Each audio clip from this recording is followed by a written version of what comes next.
Hi, everybody. Welcome all. My name is Fran Lincoln, and I am the Director of Research for Reproductive Rights at the State Innovation Exchange. And I am joined by Kelly Baden, the Vice President for Reproductive Rights at State Innovation Exchange as well. And State Innovation Exchange, or SiX, is a national resource and strategy center that collaborates with state legislators to improve people's lives through transformative public policy. We provide policy support, research, trainings, convenings, technical assistance, and strategic advice to help state legislators lean into their values and build progressive power at the state level. The COVID-19 pandemic presents myriad challenges to communities across the country, but state legislators are uniquely positioned to find solutions that mitigate these harms.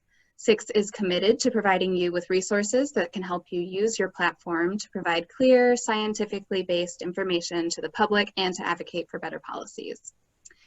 To that end, we have three experts with us today to talk about a topic of great importance during this pandemic in the United States. Abortion is essential healthcare. To provide legal, medical, and legislative perspectives, I am joined by Jess Ahrens, Senior Advocacy and Policy Counsel for Reproductive Freedom at the ACLU, Dr. Kristen Brandy, Family Planning Specialist and Board Chair of Physicians for Reproductive Health, and SiX Reproductive Freedom Leadership Council member, State Representative Tavia Golansky from Ohio's 35th District. Thank you all so much for joining us today. Thank you. Thank you. Healthcare is essential, and abortion is healthcare. The attacks that we have seen on abortion during recent weeks are opportunistic attempts to ban abortion during a global health pandemic. Despite statements from the American Medical Association, the American College of Obstetricians and Gynecologists, and many more, some lawmakers continue to play politics with people's lives and health. This is both offensive and dangerous when patients are trying to get accurate information on their healthcare options. While the coronavirus does not discriminate who it infects, we know the brunt of the impact of COVID-19 on reproductive health care will likely fall hardest on those who are already failed by our healthcare system, including people of color, under-resourced communities, those who are undocumented, young people, and those living in rural areas where hospitals have been closed. Protecting the freedom to access timely, essential health care, including pregnancy care, birth control, and abortion, will come from the states. This might look different depending on where you are, and we want to stress the importance of talking to your state reproductive health, rights, and justice coalitions and the abortion and family planning providers in your state about how you can best support them during this time. For example, in some states, it might be harmful to raise these issues at all within the administration or with other less supportive legislators or officials. So if you don't have existing relationships, please feel free to reach out to SiX and we can help connect you. Things are moving very quickly across the country, and we want to acknowledge that things might have changed since the recording of this video when you listen to it. We're recording this on April 6th. So that's another good reason to connect with the folks engaged in the work every day in your state.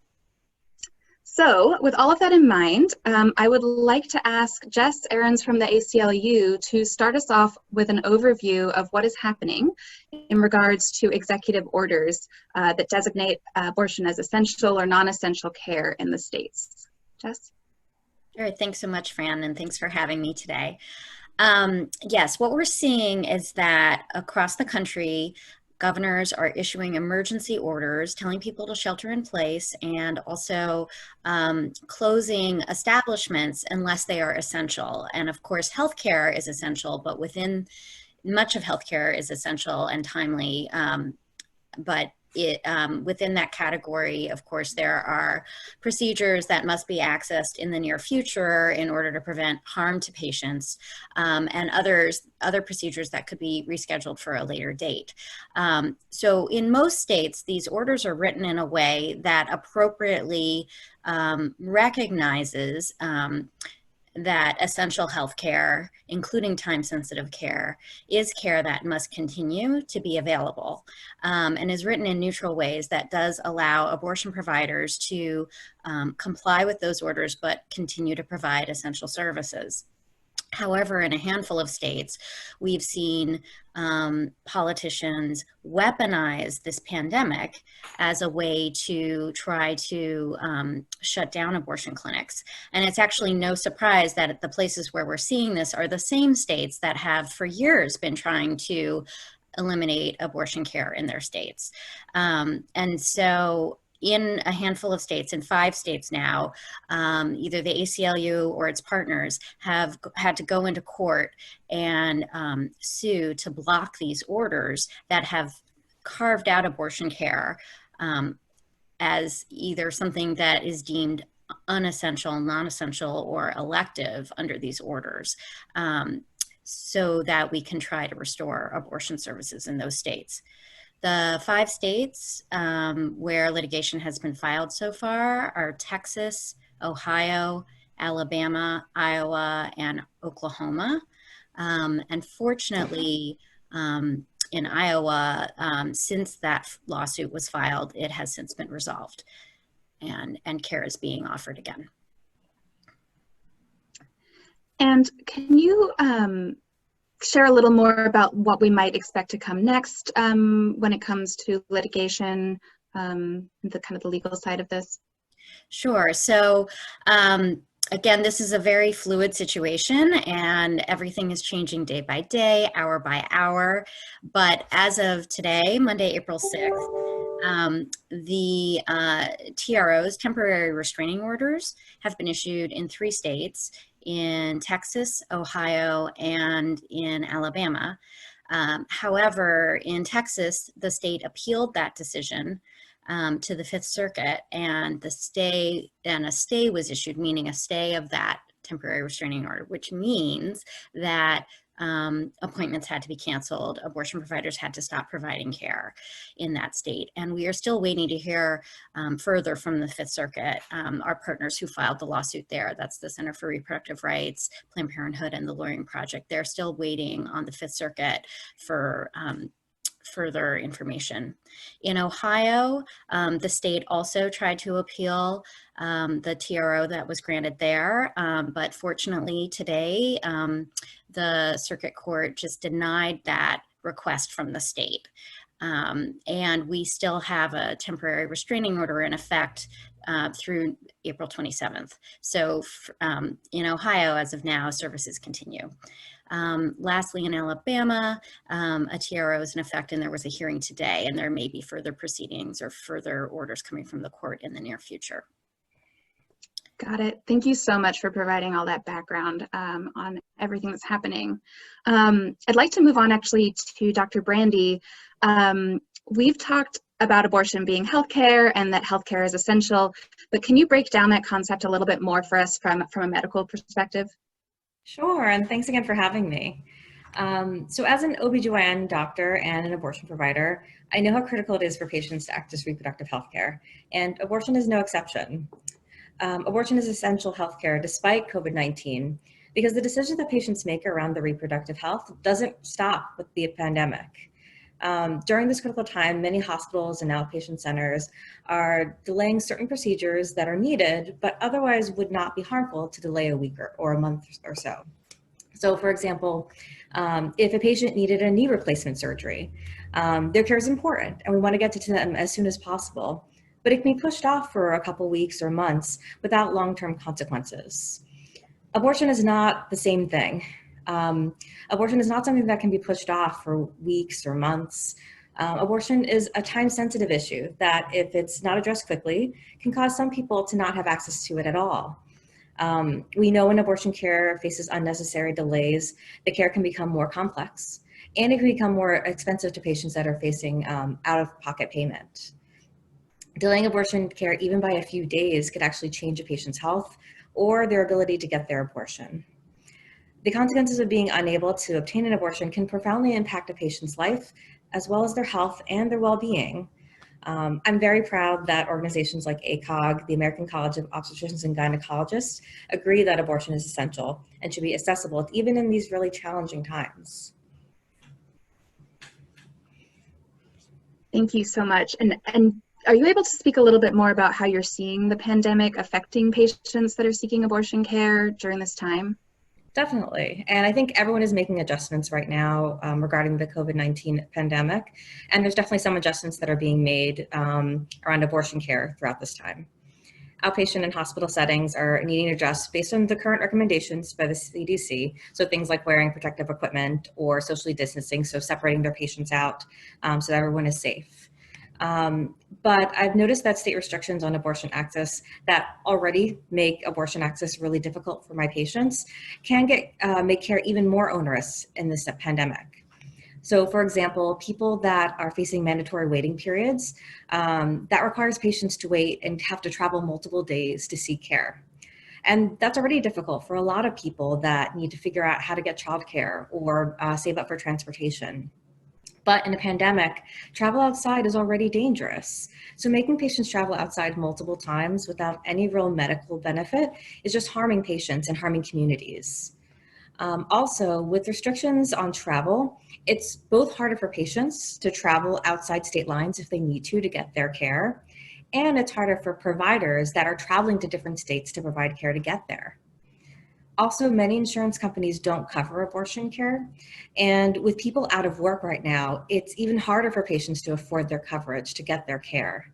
And it's particularly, as you mentioned earlier, affects vulnerable populations. So on a regular day, these restrictions make it really difficult for patients to get care. But this pandemic is making care even more onerous for patients, and it's a nightmare to really be able to access care if you have these restrictions in place. Thank you so much for sharing that experience and what you've been seeing. I think that provides a lot of kind of real life context for what this is doing.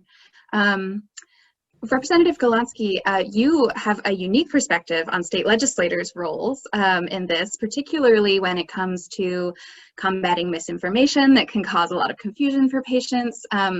Can you share how you and your colleagues in Ohio have taken action to support abortion as essential care? And if you could also kind of touch on the importance of connecting with partners and providers in your state to make sure that your actions as a legislator are aligned with their needs. Yeah, thank you so much. A lot of people may not realize this, but in Ohio, we're actually in the super minority. So we have almost no say whatsoever on general legislation. But we have had some wins because we actually elected a bipartisan speaker.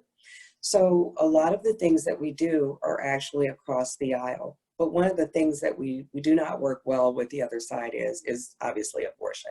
We believe in someone's right to choose.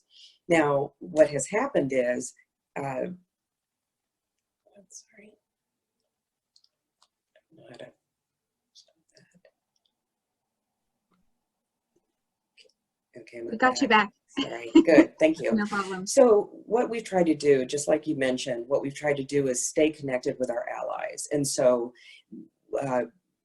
we make sure that all of the people that, whether it's Planned Parenthood or NARAL or ACOG, we stay connected with the providers and our allies to make sure that we're all on the same page and that we're speaking with one voice.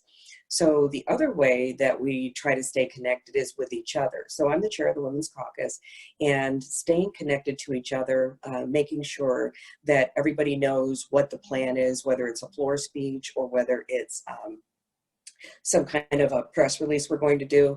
We all try to speak with one voice. And then, you know, we've been very helpful, obviously, with our comms director to try to balance the messaging. Mm-hmm. And so that's what we've done. Now, specifically, we also, just because we are legislators, we have to actually do the work. So one of the things that we know that is one day we will be in the majority. And that day is when we'll undo all this legislation. But our short-term goals include things like floor speeches, you know, whether I make a speech specifically when different reproductive bills come up. And then I try to draw the right media attention so that our voice is amplified. So, you know, what do? You reach out, you send out a press release, you let the media know that you're not standing for this and that it does matter to you, and then you go with the science. And that has just been so helpful to us, having our allies provide the science to us and making sure that, you know, we're just on the right page. And then how does it all affect our constituents? We try to stay plugged in with our constituents by doing surveys. And frankly, the right to choose, making your own decisions, ranks high enough on a survey that people want it to stay and remain protected And so it gives us support. You know, we feel very supported as legislators. Now, the one thing we have not done, though, is we haven't actually rolled out our own legislation. You've probably seen in some states where people sort of do the, it's defensive legislation, I would think is the best way to describe it. And our allies here in Ohio have asked us not to do that, finding that that's not very helpful.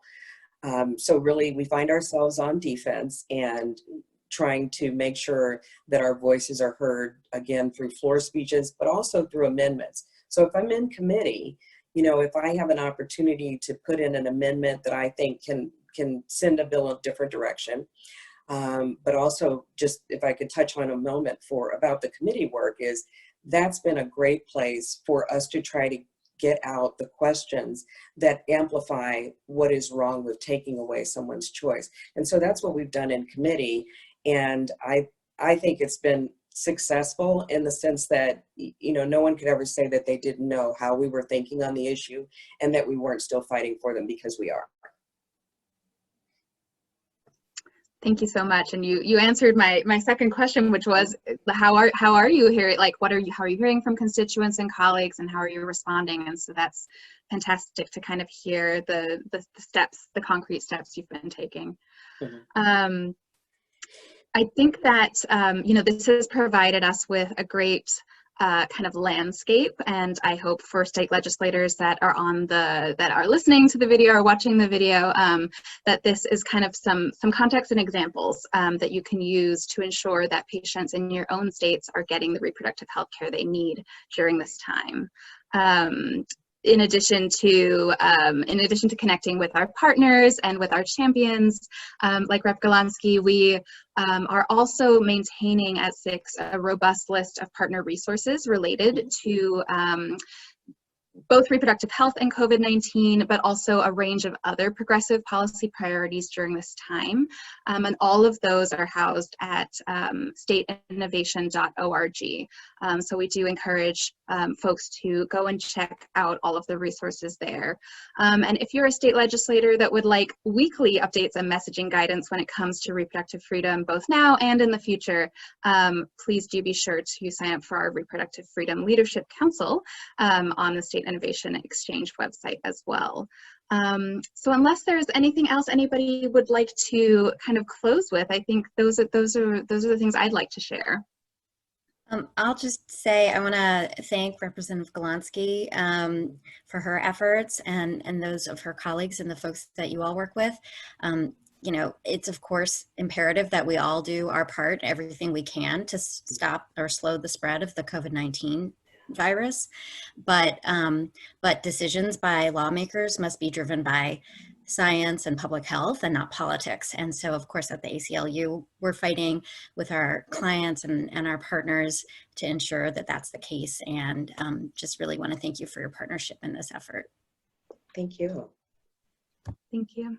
Yes, and just want to echo that from SiX. Thank you to the legal experts who are working on this day in and day out. As Jess said, it's changing minute by minute. Thank you to healthcare providers, doctors who are truly on the front lines. Dr. Brandy, thank you so much. And Representative Golansky, I mean, state legislators are really at the forefront of this, handling everything from the rise in unemployment claims and what that means for your state budgets and your constituents, to paid leave and childcare and healthcare, and how we protect the frontline workers like grocery store workers right now, and this particular issue that we're focused on today. So just really grateful for all the hard work that you are all doing, and thanks so much for joining us today. Thanks, Fran. Thank you. Yes. Thank you for having me. Thank you all so much.